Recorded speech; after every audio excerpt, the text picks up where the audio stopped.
நான் சொன்னேன் இந்த நபர் அவரோ ஒரு சகோதரி அவங்க ஓட்டினாங்கன்னு ஐடென்டிஃபை பண்ணல. எல்லாமே நாங்கள் டீ கடை வாசலில் நின்று கொண்டிருந்தோம், அங்கிருந்து ஒரு மாருதி காரு வந்தது, தாறுமாறாக ஓடியது, இவர் மீது முட்டியது, அவர் இறந்து விட்டார், அப்படிதான் இருக்க தவிர ஒரு சாட்சியில கூட நான் சொன்னேனே இந்த சாஸ்திரிகள் இவர் தான் ஓட்டினாருன்னா அவர் சகோதரி ஓட்டினாலும் யார் வண்டியை ஓட்டினான்னு யாருமே சொல்லல.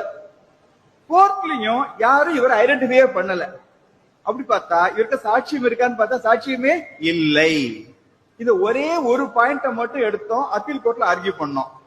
அது இந்த சாஸ்திரியோட நல்ல நேரம் என்னாச்சுன்னா, அந்த அப்பீல் கோர்ட்ல நீதிபதியா உட்கார்ந்தது யாருன்னா என்னோட கூட படிச்ச ஒரு கிளாஸ்மேட்.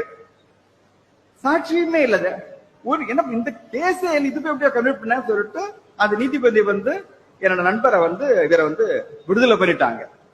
நான் அன்னைக்கு தான் நான் உணர்ந்தேன், வேதத்தை நம்ம காப்பாத்தினா வேதம் நம்மளை காப்பாத்தும் அப்படிங்கிற அந்த வார்த்தையை சத்தியமாக நான் உணர். இன்ஃபேக்ட் அது வரைக்கும் எனக்கு பெருசா இந்த விஷயங்கள ஈடுபாடெல்லாம் கிடையாது. ஆனா இந்த நிகழ்வு இருக்கு இல்லையா, அந்த சாஸ்திரிகளுக்கு நடந்த நிகழ்வு இருக்கு இல்லையா, அது என்ன காப்பாத்து.